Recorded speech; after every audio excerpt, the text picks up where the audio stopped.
So today our topic is about hormones. Me fifth పేపర్లో second unit నాన్న endocrine system అంటాము. So study of hormones is called endocrinology. And ఈ hormones గురించి చదివే system కాబట్టి దీన్ని మనం ఎండోక్రైన్ సిస్టమ్ అని పిలుస్తాము. బేసిక్గా హార్మోన్స్ అనేవి కెమికల్ నేచర్ని కలిగి ఉంటాయమ్మా. And hormones be like the secondary messengers.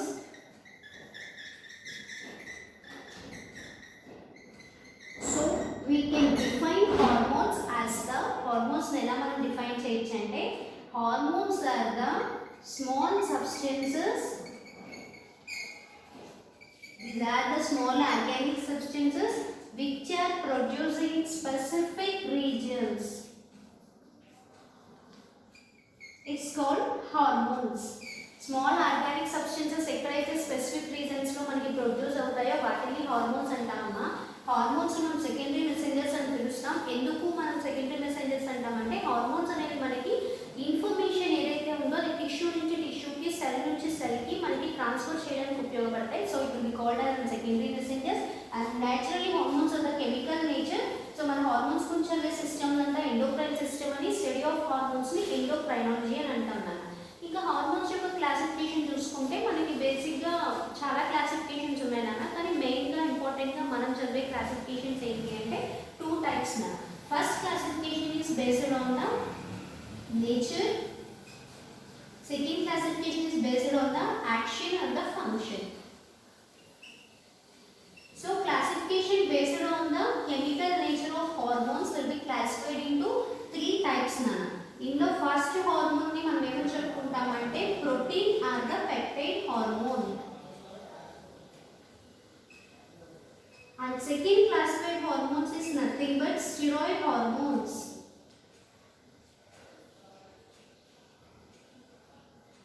And third classification is nothing but amino acid derivatives. These are the 3 types of hormones which are comes under the chemical nature of hormones nana. Basically hormone classification చాలా రకాలు ఉంటుంది. కానీ మనం కేవలం chemical nature and action and function of hormones ఈ రెండు classification లోనే చదువుతాం. ఇన్ ద ఫస్ట్ క్లాసిఫికేషన్ చూస్తే మీకు 3 టైప్స్ గా డివైడ్ అయినాను. ప్రోటీన్ ఆర్ పెప్టైడ్ అంటే ఏంటంటే ఆ హార్మోన్ అనేది ప్రోటీనియస్ నేచర్ ని కలిగి ఉంటుంది. ప్రోటీన్స్ లో ఎవరు ఉంటారు? Amino acids. అమినో యాసిడ్స్ మధ్య ఏముంటాయి? పెప్టైడ్ ఉంటుంది. So hormone protein or peptide hormones అంటాం. దీనికి ఎగ్జాంపుల్ కింద మనం ఇన్సులిన్ కానీ, గ్లూకాగాన్ కానీ, ఏడిహెచ్ కానీ. ఏడిహెచ్ అంటే యాంటీ డైరెటిక్ హార్మోన్ అన్న. దీన్నే వాసోప్రెసిన్ అంటాం. ADH is nothing but anti diuretic hormone. Okay, దీన్నే మనం వాసోప్రెసిన్ అని కూడా పిలుస్తాం అన్న. అలాగే మీ అందరికీ తెలుసునా మన బాడీలో గ్లూకోజ్ ని సప్రెస్ చేయడానికి మనం తీసుకునేది ఎవరినైనా ఇన్సులిన్. ఒకవేళ గ్లూకోజ్ వాల్యూ తక్కువ ఉంటే దాన్ని ఇంక్రీజ్ చేయడానికి తీసుకునేది గ్లూకాగాన్. ఇవన్నీ కూడా ప్రోటీన్ నేచర్ ని కలిగి ఉండే హార్మోన్స్ నాన్న. మనం ప్రోటీన్ ఆర్ పెప్టైడ్ హార్మోన్స్ లో చదువుతాం. And second one is the steroid hormones. Already మీరు స్టెరాయిడ్స్, కొలెస్ట్రాల్ అవన్నీ మీరు మెటబాలిజమ్స్ కంప్లీట్ చేశారు కాబట్టి యాక్చువల్లీ మీకు ఐడియా ఉంటున్నా. మన స్టెరాయిడ్ హార్మోన్స్ అంటే లార్జ్ న్యూక్లియస్ ని కలిగి ఉండే వాటిని స్టెరాయిడ్ హార్మోన్స్ అంటాం. బేసిక్గా ఈ హార్మోన్స్ ఎగ్జాంపుల్ కింద మనం మినరలోకార్టికాయిడ్స్, గ్లూకోకార్టికాయిడ్స్,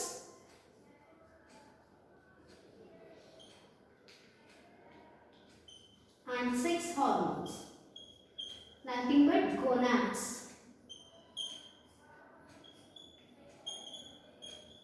వీటిని మనం స్టెరాయిడ్ హార్మోన్స్ కింద చదువుతాం కదా.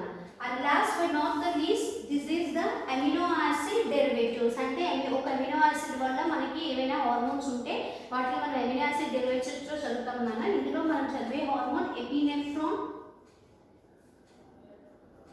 అండ్ T4 అంటే thyroxine.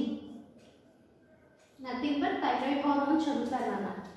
Okay, so this is the first classification of hormones basing on the chemical nature of an hormones, protein or peptide hormones, steroid hormone and amino acid derivatives. While coming to the hormone classification basing on the action and function, it classified into two types, that is group 1 hormones and group 2 hormones. So మనకి వీటి యొక్క action hormones యొక్క action function బట్టి రెండు రకాలుగా చెప్పారు నాన్న. Group 1 hormone, group 2 hormones అనుకుంటాము. సో వేటిని మనం గ్రూప్ 1 హార్మోన్స్ అంటాము, వేటిని మనం గ్రూప్ 2 హార్మోన్స్ అంటాము, వీటి యాక్షన్ ఎలా ఉంటుందనేది మనం ఇప్పుడు చదువుతాము. సో గ్రూప్ 1 హార్మోన్స్ అనేవి ఎప్పుడు కూడా ఇంట్రా సెల్యులర్ హార్మోన్స్ నాన్న. అంటే సెల్ లోపల వీటికి రిసెప్టార్స్ అనేవి ఉంటాయి, వెళ్ళి అక్కడ బైండ్ అవుతాయి అన్న hormones. These are the intracellular hormones and lipophilic in nature నాన్న. అంటే వీటికి లిపిడ్స్ లవింగ్ కింద మనం చెప్పుకోవచ్చు, లిపోఫిలిక్ నేచర్ కింద చెప్తాము. అండ్ ఈ గ్రూప్ 1 హార్మోన్స్కి ఎగ్జాంపుల్గా చెప్పాలంటే మనం గ్లూకోకార్టికాయిడ్స్ని చెప్పుకోవచ్చు అండ్ సమ్వాట్ గొనాడ్స్ని కూడా చెప్పుకోవచ్చు నాన్న.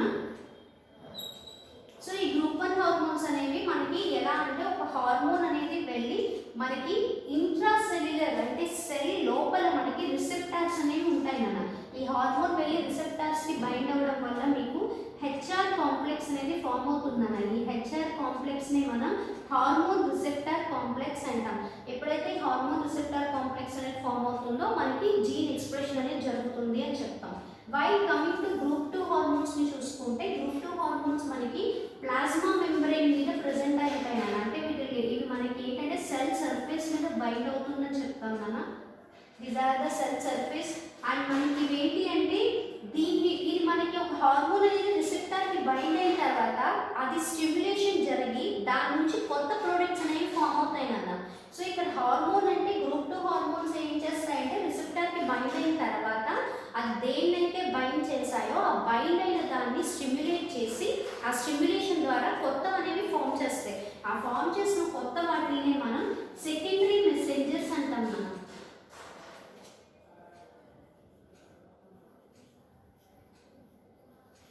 వాటిని మనం సెకండరీ మెసెంజర్స్ అంటాం. సో గ్రూప్ 2 హార్మోన్స్ యొక్క యాక్షన్ మొత్తం కూడా దేని మీద డిపెండ్ అయి ఉంటుందంటే ఈ సెకండరీ మెసెంజర్స్ మీద డిపెండ్ అయి ఉంటుంది తప్ప హార్మోన్స్ మీద ఉండవమ్మా. అంటే హార్మోన్స్ అనేవి స్టిమ్యులేషన్ జరగడం వల్ల ప్రొడ్యూస్ అయిన వాటి మీద యాక్షన్ ఉంటుంది తప్ప హార్మోన్ యాక్షన్ అనేది ఏమీ ఉండదు గ్రూప్ 2 హార్మోన్కి. సో ఇంకా మనం వీటి యొక్క మెకానిజం, గ్రూప్ 1 హార్మోన్ యొక్క మెకానిజం చూస్తే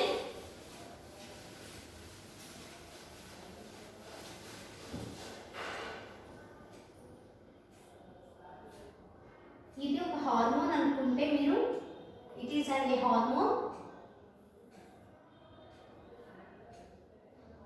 ఇట్ ఈస్ అండ్ రిసెప్టార్. ఈ రిసెప్టార్స్ ఎక్కడ ఉంటాయి అంటే ఇంట్రా సెల్యులర్ అన్నాం కాబట్టి సైటోసాల్లో కానీ న్యూక్లియస్లో కానీ ఉంటాయి అనుకుంటాము. సో ఇప్పుడు ఒక హార్మోన్ అనేది ఒక రిసెప్టార్స్తో కలిసినప్పుడు మీకు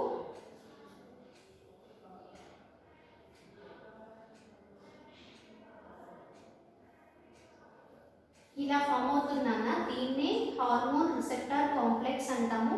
ఎప్పుడైతే హార్మోన్ రిసెప్టార్ కాంప్లెక్స్ ఫామ్ అయిందో ఇది మీకు స్టిమ్యులేషన్ జరుగుతుందమ్మా.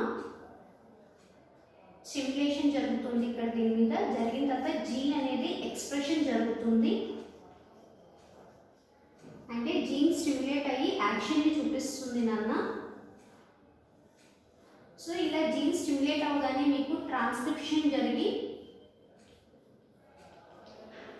ఎంఆర్ఎన్ఏ అనేది ప్రొడ్యూస్ అవుతుంది. ఈ ప్రొడ్యూస్ అయిన ఎంఆర్ఎన్ఏ నుంచి మీకు ట్రాన్స్లేషన్ జరిగి ప్రోటీన్ సింథసిస్ జరుగుతుందమ్మా. వన్స్ ప్రోటీన్ సింథసిస్ జరిగిన తర్వాత మీ బాడీలో బయో కెమికల్ రెస్పాన్స్ అనేది జరుగుతుంది. సో హార్మోన్ అన్న గ్రూప్ 1 హార్మోన్, దీని రిసెప్టార్స్ అన్నీ కూడా ఇంట్రా సెల్యులర్గా ఉంటాయి అన్నాను. ఇంట్రా సెల్యులర్ అంటే అయితే సైటోసాల్లో కానీ లేదా న్యూక్లియస్లో కానీ ఉంటాయి. సో ఈ రిసెప్టార్స్కి వెళ్ళి ఈ హార్మోన్ బైండ్ అవగానే మీకు ఎక్కడ బైండ్ అవుతాయి నాన్న? I mentioning that is cytosol or the nucleus, nothing but intra సెల్యులర్గా బైండ్ అయినప్పుడు మీకు హార్మోన్ రిసెప్టార్ కాంప్లెక్స్ అనేది ఫామ్ అవుతుందన్న.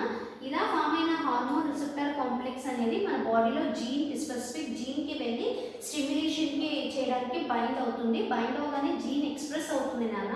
ఈ ఎక్స్ప్రెస్ అయిన జీన్ అనేది ట్రాన్స్క్రిప్షన్ జరిగి ఎంఆర్ఎన్ఏ వచ్చి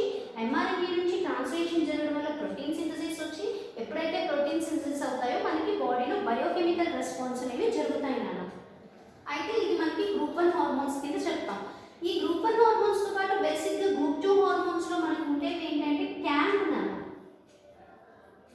camp, what is camp?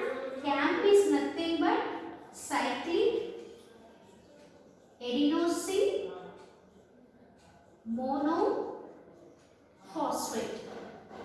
cyclic adenosine monophosphate, దీన్నే మనం క్యాంప్ అని పిలుస్తాం నాన్న. ఈ క్యాంప్లో మనకి ఏమేమి ఉంటాయి అంటే ఒక ఎడినోసిన్ మాలిక్యూల్ ఉంటుంది, అంటే ఎడినిన్ మాలిక్యూల్ ఉంటుంది, ఒక రైబోజ్ ఉంటుంది, ఒక ఫాస్ఫోర్ బాండ్ ఉంటుంది. ఈ మూడింటిని కలిపి క్యాంప్ అంటాం మనం. ఈ క్యాంప్ ఏం చేస్తుంది, అసలు ఎందుకు ఈ క్యాంప్ అని మీ అందరికీ డౌట్ రావాలి. క్యాంప్ ఏంటి అంటే మనకి బేసిక్గా ఎనర్జీ ఈల్డింగ్ ప్రాసెస్లో, అంటే ఏదైనా ఫాస్ఫోరైలేజర్స్కి సంబంధించిన రియాక్షన్ జరిగేటప్పుడు మనకి క్యాంప్ అనేది యూజ్ అవుతుందన్న. సో ఇది ఏం చేస్తుంది అంటే మనకి రెండు సైట్స్ ఉంటాయి నాన్న, రెగ్యులేటరీ సైట్, కెటలైటిక్ సైట్ అని మనకి రెండు ఉంటాయి, R site and C site. R site అంటే రెగ్యులేటరీ సైట్, సి సైట్ అంటే కెటలైటిక్ సైట్. ఇలా 2 సైట్స్ ఉంటాయి అన్న. ఈ 2 సైట్స్ లో మనకి ఏంటి అంటే రెగ్యులేటరీ సైట్ ని కెటలైటిక్ సైట్ ని డిసోసియేట్ చేసి కెటలైటిక్ సైట్ లో రియాక్షన్ జరగడానికి ఉపయోగపడేలా చేసేది క్యాంప్ నాన్న. సో ఈ రెండు ఏవైతే బైండ్ ఉంటాయో ఆర్ సైట్, సి సైట్, ఈ రెండింటిని కూడా మనకి డిసోసియేట్ చేసి కెటలైటిక్ సైట్ ద్వారా రియాక్షన్ కనుక జరిపితే మనకి క్యాంప్ అనేది ఇక్కడ ఈ సిచ్యువేషన్లో ఉపయోగపడుతుంది అని చెప్తాం నాన్న. So this is all about the introduction of hormones and classification of hormones నాన్న. సో హార్మోన్స్ మనం కెమికల్ మెసెంజర్స్ కింద కూడా చెప్తున్నాము. ఇది కెమికల్ నేచర్ని కలిగి ఉంటాయి. మన బాడీలో ఒక టిష్యూ నుంచి ఒక టిష్యూకి ఇన్ఫర్మేషన్ని ట్రాన్స్ఫర్ చేయడానికి హార్మోన్స్ కీ రోల్ ప్లే చేస్తాయి. అండ్ దీని క్లాసిఫికేషన్ 2 టైప్స్ కింద చెప్పుకున్నాము. The first one is the chemical nature of hormones and second one is the action or the function of an hormones కింద. సో మనం కెమికల్ నేచర్ ప్రకారం 3 types of hormones classification చూసాం నాన్న. And అలాగే action కింద చూసుకుంటే 2 టైప్స్ ఆఫ్ హార్మోన్స్ కింద చూసాము, గ్రూప్ 1, గ్రూప్ 2 కింద. వాటి మెకానిజం కింద ఇది చెప్పుకున్నాము. సో మనకి ఇలా ఈ సెకండ్ యూనిట్లో నియర్లీ 8 to 9 హార్మోన్స్ అనేవి ఉన్నాయి నాన్న. చాలా హార్మోన్స్ ఉన్నాయి, లైక్ ఎండోక్రైన్ హార్మోన్స్, లైక్ ఏమని చెప్పాలి మీకు, thyroid hormones, gonads, adrenal glands, pituitary, placenta, gastrointestinal hormones, hypothalamic hormones, ఇలా different 8 to 9 types of hormones ఉన్నాయి నాన్న. సో మనం నెక్స్ట్ క్లాస్ నుంచి ఒక్కొక్క హార్మోన్ కోసం చదువుకుందాం. This is about